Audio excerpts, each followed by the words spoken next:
आज की जो कहानी मैं आपको सुनाने वाला हूँ उसमें आपको कर्मों का पूरा ज्ञान मिलेगा कि असल में कर्म क्या हैं और अच्छे कर्म क्या होते हैं। इससे पहले कि आप इस कहानी में लीन हो जाएं, इस चैनल को सब्सक्राइब जरूर कर लें। तो चलिए कहानी शुरू करते हैं। बात उस समय की है जब गुरुकुल में शिक्षाएं हुआ करती थी।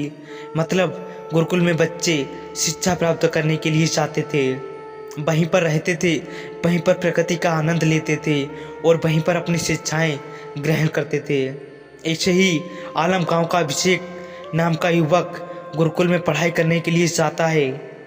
उसके माता पिता उसे बचपन में ही उस गुरुकुल में भेज देते हैं। गुरुकुल में जाने के बाद बहुत सालों तक वह अपने सहपाठियों के साथ बहुत अच्छी अच्छी शिक्षाएं ग्रहण करता है। उसे वहाँ पर जीवन के सिद्धांत सिखाए जाते हैं। उसमें से एक सिद्धांत ये सिखाया जाता है कि हमेशा भलाई का काम करो, अच्छा काम करो, सबकी मदद करो। यह ज्ञान अभिषेक के दिमाग में बहुत अच्छी तरह से बैठ गया था। इसलिए जब वो वापस गुरुकुल से अपनी शिक्षा ग्रहण करके आया तो वो अपने गांव में सबकी मदद करता था, हर किसी का काम करता था। कोई भी युवक उससे कोई भी काम करवाने के लिए कहता तो वो मना नहीं करता था। लेकिन जैसे जैसे समय बीतता गया, एक दिन उसने अपने कानों से छुपकर सुना कि गांव के कुछ युवक उसका मजाक बना रहे हैं। वो सब कह रहे हैं कि वो तो फायदा उठाने के लिए है, उसके तो मज़े लो, उसका लाभ उठाओ जितना हो सके। वो किसी के काम को मना नहीं करता, वो दूसरों का काम करने के लिए अपना भी छोड़ देता है। बताओ कितना मूर्ख है। ये सुनने के बाद अभिषेक के कानों में खून उतर आया। वो निष्पक्ष भाव से सबकी मदद करता था, सच्चे दिल से करता था, लेकिन बदले में उसे क्या मिला ये सुनकर उसका दिल सहम गया और उसने मन ही मन में निश्चय किया कि आज के बाद वो किसी की भी मदद नहीं करेगा। और जब अभिषेक गांव का ऐसा युवक बन चुका था कि जो किसी की भी मदद नहीं करता था, चाहे कोई कितनी भी परेशानी में क्यों ना हो, अभिषेक को कोई फर्क नहीं पड़ता था। अभिषेक का ये बदलाव देखकर सब गांव वाले आश्चर्यचकित रह गए। तब तक जो दया का सागर था, इतना दयालु था, कुछ ही समय में इतना निर्दयी बन गया। ये देखकर अभिषेक के माता पिता को भी उसकी बहुत चिंता हुई। उन्होंने अपने बेटे से पूछा कि बेटा, ऐसी क्या बात हो गई है, तुम इतना क्यों बदल गए हो? तो अभिषेक ने कहा, हाँ, इस ज़माने में किसी की भलाई करके कुछ हासिल नहीं होता। ये बात मैं महसूस कर चुका हूँ। मैं अपने जीवन में जितनी भी शिक्षाएं ग्रहण की हैं गुरुकुल से, वो सारी शिक्षाएं बेकार चली गई, वो व्यर्थ हो गई माँ, क्योंकि ये संसार किसी का नहीं है। यहाँ सच्चे दिल से कोई किसी की मदद कर दे उसको बेवकूफ़ समझा जाता है। और ये कहते कहते अभिषेक वहीं पर रोने लगा और इसके बाद अभिषेक बहुत परेशान रहने लगा। उसके माता पिता पहले वाला अभिषेक चाहते थे, वो वही अभिषेक चाहते थे जो सब लोगों की मदद करता था, लेकिन उनका बेटा कहीं दूर निकल चुका था। दिन ब दिन हालात और गंभीर होते गए। एक दिन उसके माता पिता को पता चला कि पड़ोस के गांव में एक बौद्ध भिक्षुक आए हुए हैं और वो मानव स्वभाव के बारे में बहुत सारी बातें बता सकते हैं। इसलिए अभिषेक के माता पिता अभिषेक को लेकर उस बौद्ध भिक्षुक के पास पहुंचते हैं। जब वो उस गांव में घुसते हैं तो एक औरत उस बौद्ध भिक्षुक को बहुत जला कटा सुनाती है। वो उसको कह रही थी कि इनको शर्म नहीं आती, भीख मांगने के लिए आ जाते हैं, सुबह सुबह अपना काम तो नहीं करते, दरवाजे पर आके खड़े हो जाते हैं और पता नहीं ऐसी क्या क्या बातें। लेकिन बौद्ध भिक्षुक तो भिक्षा मांग कर ही खाते हैं, उन्हें तो सब कुछ सहना पड़ता है। इसलिए वो बौद्ध भिक्षुक एकदम शांत खड़ा हुआ था, उसने क्रोध का भाव कतई नहीं था। और जब उस भिक्षुक को उस पर घर से भिक्षा नहीं मिली तो वो दूसरे घरों की तरफ निकल गया। ये सारा दृश्य अभिषेक भी देख रहा था। इसके बाद उसके माता पिता उस गांव के लोगों से पूछकर उस बौद्ध भिक्षुक के ठिकाने पर पहुंचते हैं। वहां पर पहुंचकर वो देखते हैं कि वही भिक्षुक था जो गांव से भिक्षा मांगकर वापस लौट आया था, जो गांव में भिक्षा मांग रहा था और जिसे वो औरत जली कटी सुना रही थी। उसे देखने के बाद अभिषेक और उसके माता पिता ने उसे प्रणाम किया और वो वहीं पर बैठ गए। उसके बाद अभिषेक के माता पिता ने सारी परिस्थिति उसे बताई। उन्होंने अपने बेटे का जिक्र करते हुए बताया कि ये हमारा बेटा पहले बहुत दयालु हुआ करता था, सबकी मदद करता था, लेकिन अचानक पता नहीं ऐसा क्या हुआ कि अब ये किसी की भी मदद नहीं करता। कोई इसके सामने मर भी रहा होता है तब भी ये बिल्कुल उसे पानी भी नहीं पिलाता। ऐसा स्वभाव हो गया है इसका।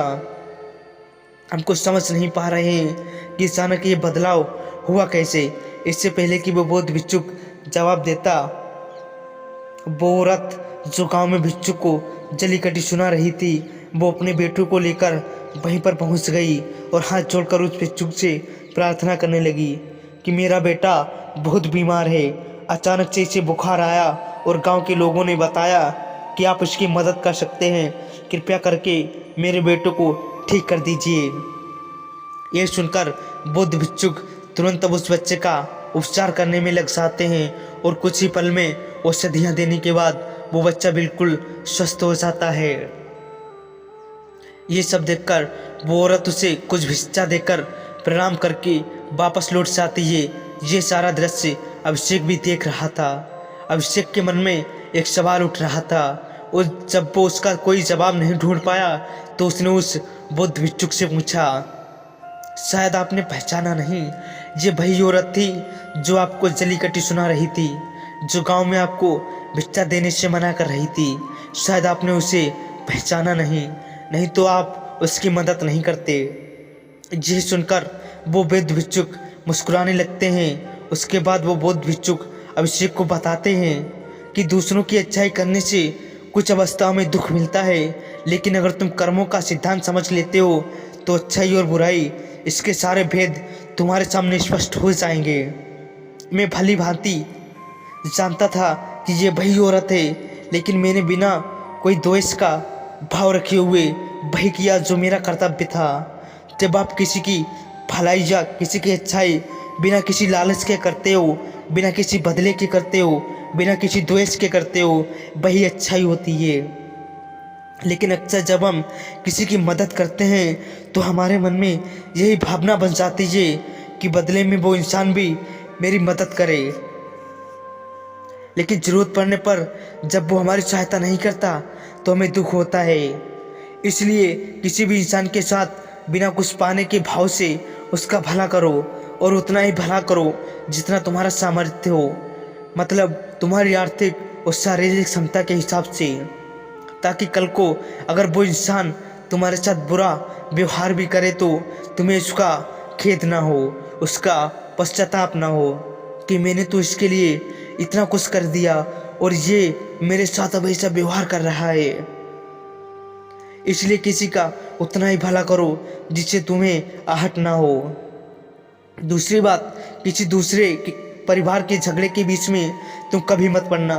अगर कोई पति पत्नी आपस में लड़ रहे हैं और पति अपनी पत्नी को पीट रहा है और तुम उसे बचाने के लिए पहुंच जाते हो और पति से कहते हो कि भाई तुम औरत को क्यों पीट रहे हो, तो ऐसा तुमको संकट में डाल सकता है, क्योंकि वही औरत जिसकी तुम मदद करने के लिए गए हो वो ये कह सकती है कि ये हमारे आपस की बात है, तुम्हें उससे क्या लेना देना, और इसका तुम्हारे पास कोई जवाब नहीं होगा। इसलिए दूसरे के फट्टे में कभी टांग मत अड़ाना। अगर ऐसी स्थिति कभी पैदा हो जाए, कोई तुमसे मदद मांगे तो दरबारियों तक खबर पहुंचा दो, अदालत उसका फैसला करेगी। तीसरी बात, अपने विवेक का इस्तेमाल करो। अपनी आंखें खोलकर देखो कि किसे वास्तविक रूप से मदद की ज़रूरत है और कौन ढोंग कर रहा है, क्योंकि अक्सर लोग दया का पात्र होने का दिखावा करके आपको बेवकूफ़ बनाकर आपसे मदद ले लेते हैं। जैसे कि आज के युग में हम बहुत सारी जगहों पर देखते हैं, बस अड्डों पे, रेलवे स्टेशन पे, कि बहुत सारे छोटे छोटे बच्चे भीख मांग रहे होते हैं। अब उनमें दो स्थितियां पैदा होती हैं। अगर आप उनको भीख देते हैं तो आप भीख मांगने को बढ़ावा देते हैं, और अगर भीख नहीं देते हो तो वो बच्चा शायद आज खाना भी ना खा पाए। इसलिए ऐसी स्थिति में आपको अपने विवेक का इस्तेमाल करना चाहिए। आप उसको पैसे देने की बजाय खाना खिला सकते हो या कुछ किताबें दिला सकते हो। इसलिए सही तरीके से मदद करने के लिए विवेक का होना बहुत ज़रूरी है।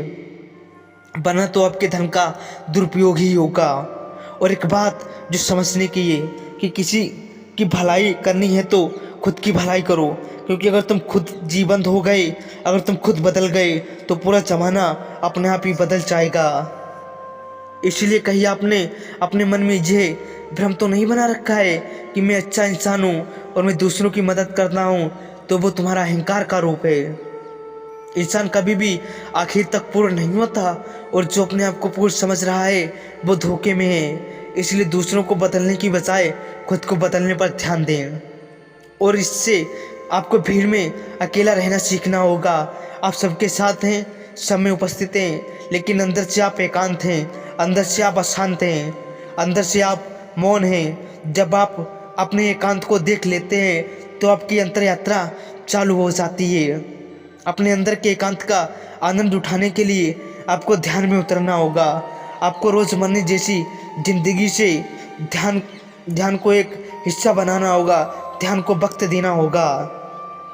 उसके बाद आप पाएंगे कि आपके अंदर के एकांत के समान आनंद इस दुनिया में किसी भोग में नहीं है, किसी वस्तु में नहीं है, किसी वासना में नहीं है। नदी के किनारे पड़ा हुआ छोटा सा पत्थर भी उस नदी के भाव से कट कट कर बहुत मुलायम हो जाता है।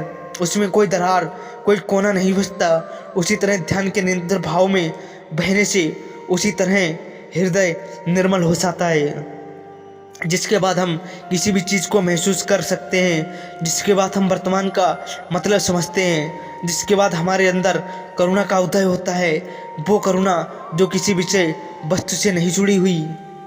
इसलिए दोस्तों, आज से ही अपनी अंतर यात्रा चालू कर दें, अपने जीवन के आनंद को पहचानें, क्योंकि इंसान की ज़िंदगी बहुत छोटी सी रहती है। पता नहीं कब आखिरी सांस आ जाए। तो जीवन के जो पल बचे हैं उन्हें उस परमानंद में बिताओ। तो दोस्तों, कैसी लगी ये कहानी आप कमेंट सेक्शन में ज़रूर बताना। अच्छी लगी तो इस चैनल को सब्सक्राइब जरूर करना। तो मिलते हैं अगली कहानी में, तब तक के लिए अपना ध्यान रखना और हमेशा खुश रहना।